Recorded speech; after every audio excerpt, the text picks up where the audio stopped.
Picture your grandmother's kitchen on a Sunday afternoon.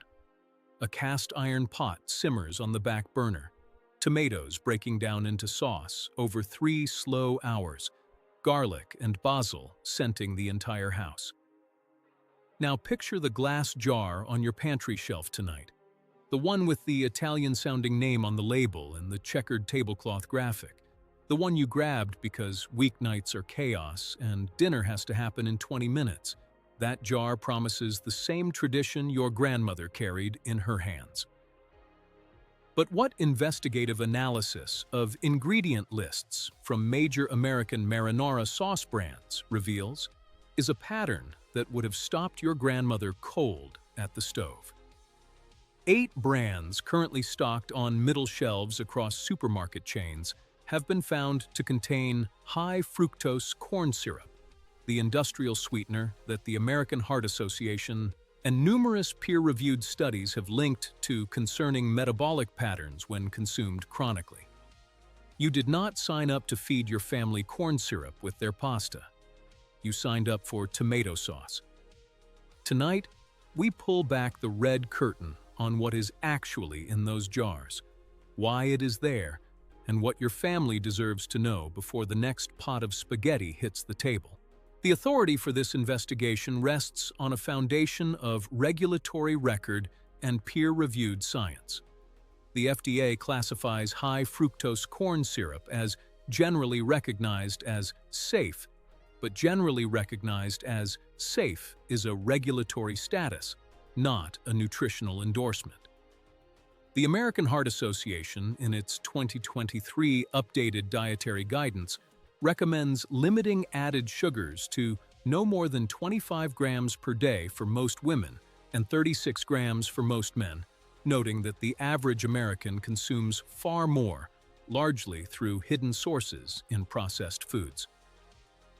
The USDA Economic Research Service has documented that high fructose corn syrup consumption in the United States rose from near zero in 1970 to a peak of over 60 pounds per capita annually before modest declines in recent years.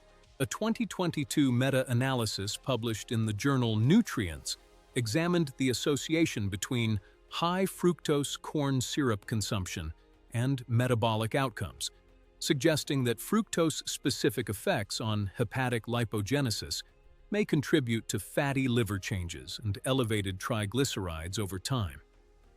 The WHO, in a 2023 guideline, reiterated its recommendation to reduce free sugar intake to below 10% of total energy, with a conditional recommendation toward 5% for additional health benefits.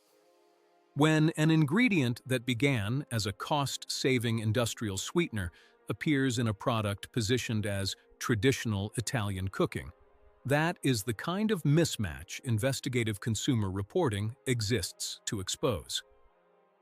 The first brand in question is the iconic red jar sold in virtually every supermarket in America, the one your parents probably bought for decades. The label reads "Traditional" on the front. The ingredient list on the back reveals tomato puree, water, sugar, salt, and farther down, in smaller type, high fructose corn syrup. The sugar listed separately is compounded by the corn syrup, and together they deliver approximately 12 grams of added sugar per half-cup serving. Half a cup barely coats a plate of spaghetti. A realistic serving pushes you toward 18 to 20 grams of added sugar before you have added cheese, bread, or anything else to the meal. Your pancreas was not built for this frequency. Research indicates that repeated liquid sugar exposure, even embedded in an acidic sauce matrix, may contribute to insulin signaling changes over months and years of regular consumption. The second brand is the one marketed as family-sized, the gallon jug of Marinara that appears at warehouse clubs under a broad store brand. The scale of the packaging suggests cost savings. The ingredient list suggests corner cutting. High fructose corn syrup appears within the top 6 ingredients, alongside modified food starch and soybean oil. a combination that reads more like a beverage formulation than a tomato sauce. Brand 3 is the deceptively upscale-looking jar with Italian phrases on the label and a price point that implies premium sourcing. The marketing evokes Tuscan hillsides. The ingredient list includes tomato concentrate, high fructose corn syrup, salt, dehydrated onion, natural flavors, and citric acid. Real Tuscan marinara contains tomatoes, olive oil, garlic, and herbs. There is no historical tradition in Italian cuisine of adding industrial corn syrup to a tomato sauce. Yet here it sits, hiding behind a Mediterranean graphic and an English word that consumers rarely decode. The fourth brand is the organic labeled sauce that costs nearly twice the average. You assume organic means clean. Organic means the ingredients meet USDA organic standards for pesticide use and certain processing criteria. It does not mean the product is free from added sweeteners. Organic high-fructose corn syrup exists, and some organic brands use organic cane syrup or organic corn syrup in quantities that rival conventional competitors. The organic label governs inputs, not outcomes, and reading the full ingredient panel remains essential. The fifth brand is the meat-flavored variety, the one marketed to busy parents who want a one-jar dinner solution. The ingredient list compounds the issue with added sugars, high fructose corn syrup, caramel color, and flavor enhancers. Caramel color, depending on its classification, has been flagged by California's Proposition 65 for containing 4-methylimidazole at levels that warrant warning labels in certain products. The cumulative chemistry of these convenience sauces is not what traditional marinara was ever meant to be. Brand 6 is the diet-positioned marinara, the one marketed with lower calorie claims and clean eating imagery. The reduced calorie count is often achieved by replacing some fat and tomato solids with water and thickeners, then reintroducing flavor with high fructose corn syrup and artificial flavor compounds. The nutrition label may show fewer calories per serving, but the ingredient quality has been compromised in exchange. Studies suggest that lower-calorie processed foods often carry compensatory increases in sweetener or sodium content that may blunt weight management benefits. The seventh brand is the one sold primarily in club stores in double-jar packaging, the deal that makes bulk shoppers feel they are winning. The ingredient list reveals tomato puree, water, sugar, high fructose corn syrup, salt, onion powder, and a long tail of flavor enhancers and preservatives. Buying in bulk means your family is exposed to the compromised formulations for longer, consuming more of it over the months until the second jar is finished. Bulk is only a bargain when the product inside deserves your trust. The eighth and perhaps most concerning brand is the one marketed specifically to children, the sauce featuring cartoon characters and claims of hidden vegetables. The hidden vegetables are real in small quantities. The high fructose corn syrup is also real and is listed within the top 7 ingredients. Feeding children a sauce sweetened with industrial corn syrup under the banner of nutritional improvement is precisely the kind of marketing contradiction that demands consumer scrutiny. Why is high fructose corn syrup in tomato sauce at all? The answer has less to do with flavor and more to do with cost, shelf life, and the peculiar economics of American agriculture. Corn is heavily subsidized in the United States through federal Farm Bill programs, which has historically kept corn-derived sweeteners cheaper than cane or beet sugar for industrial buyers.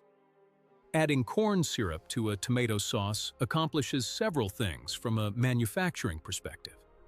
It balances the natural acidity of tomatoes with perceived sweetness, which research suggests may enhance palatability without requiring higher quality tomatoes. It extends shelf life by contributing to osmotic stability in the jar. It reduces the need for naturally sweet, ripe tomatoes, allowing manufacturers to use lower-cost concentrate from tomatoes harvested earlier or processed more aggressively. The consumer pays in two ways. Once at the register, when the cheap sauce costs less than a premium alternative. And again metabolically, when the added sugars consumed across hundreds of meals per year contribute to the cumulative load on insulin signaling, hepatic fat metabolism, and inflammatory pathways that research continues to clarify. The fructose molecule itself deserves understanding. Fructose is metabolized primarily in the liver, unlike glucose, which can be used as energy by virtually every cell in the body. When fructose arrives in large quantities, the liver converts excess into triglycerides through a pathway called de novo lipogenesis. A 2023 review in the Journal of Hepatology discussed how chronic fructose overload may contribute to the development of non-alcoholic fatty liver disease, a condition that now affects an estimated 25% of American adults, according to the American Liver Foundation. Tomato sauce is not the sole cause of this epidemic, but it is a contributing vector in a diet where added sugars accumulate across breakfast, lunch, snacks, and dinner in doses invisible to the casual label reader. The alarming reality is that many consumers do not realize their marinara sauce contains any added sugar at all, let alone industrial corn syrup. The perception is that a jar labeled marinara or pasta sauce is functionally equivalent to tomatoes cooked with olive oil and herbs. The reality, in 8 major cases, is something else. Sodium is another dimension this investigation cannot ignore. A half-cup serving of many commercial marinara sauces delivers 400 to 500 milligrams of sodium, representing nearly a quarter of the American Heart Association's recommended daily maximum in a single, modest portion. Combined with the sodium in pasta cooking water, Parmesan cheese, and garlic bread, a single pasta dinner can easily exceed the daily sodium recommendation. High fructose corn syrup and high sodium together create a flavor profile that research suggests may drive increased consumption relative to naturally prepared sauces, essentially engineering palatability at the expense of nutritional restraint. Your body adapts to higher sodium and sweetness thresholds over time, making whole food alternatives taste bland until recalibration occurs. This is not accidental. This is the intersection of food science and consumer psychology, and understanding it is the first step toward opting out. The tomato itself, before industrial processing, is one of nature's more remarkable foods. Rich in lycopene, a carotenoid antioxidant that research suggests may support cardiovascular and prostate health, tomatoes deliver potassium, vitamin C, and fiber in a package that evolved alongside human digestion over thousands of years. Lycopene bioavailability actually increases with gentle cooking and fat exposure, which is why traditional Italian preparation with olive oil is so nutritionally elegant. The tragedy of commercial marinara sauce is not that it uses tomatoes. The tragedy is that it surrounds those tomatoes with ingredients that research indicates may counteract the very benefits the fruit provides.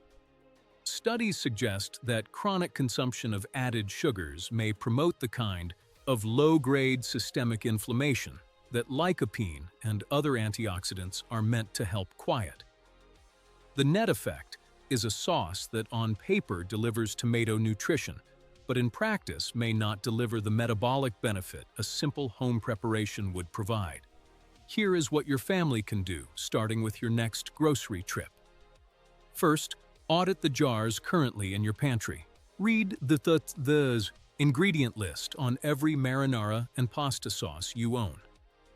If high fructose corn syrup solids, or added sugar appears within the top 8 ingredients, move that jar to a designated evaluation area. Second, learn to read ingredient lists with a new vocabulary.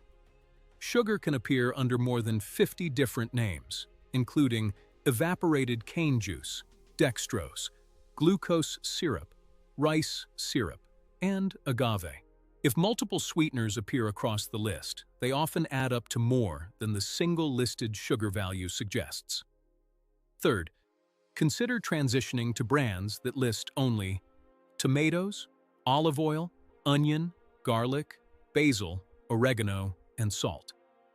These exist at most major grocery stores, typically in the premium section or imported from Italy, where sugar addition to tomato sauce is less culturally normalized.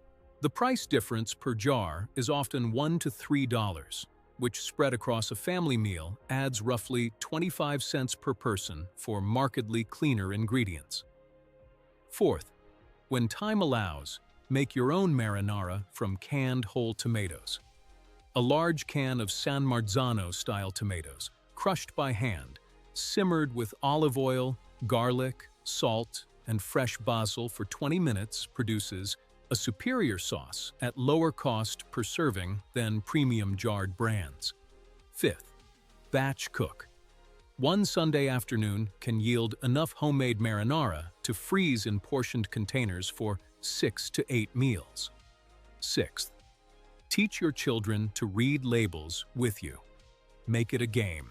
On grocery trips to find the cleanest ingredient list in the sauce aisle. Children who learn to scrutinize labels carry that skill into adulthood. Seventh, be wary of marketing language. Traditional, authentic, home-style, and artisanal are unregulated terms. The ingredient list is the only unvarnished truth on the package. You started this investigation thinking of marinara as background, the familiar red sauce that has graced American dinner tables for generations. You now see it as foreground, a product category where industrial formulation has quietly replaced traditional preparation in 8 specific brands, and likely more. The tomato deserves better. Your family deserves better. The meal that brings people together around a table is too important to outsource to a cheaper sweetener and a clever label. Tonight, when you stand in front of your pantry and think about tomorrow's dinner, you will see the jar differently. You will see ingredients instead of images. You will see choices instead of convenience. Share this with anyone who cooks pasta for the people they love. The small act of reading a label, of asking one more question, is how a family reclaims its kitchen from the industrial food system, one jar at a time. That Sunday sauce your grandmother made is not gone. It is waiting in a pot you have not yet set on the stove.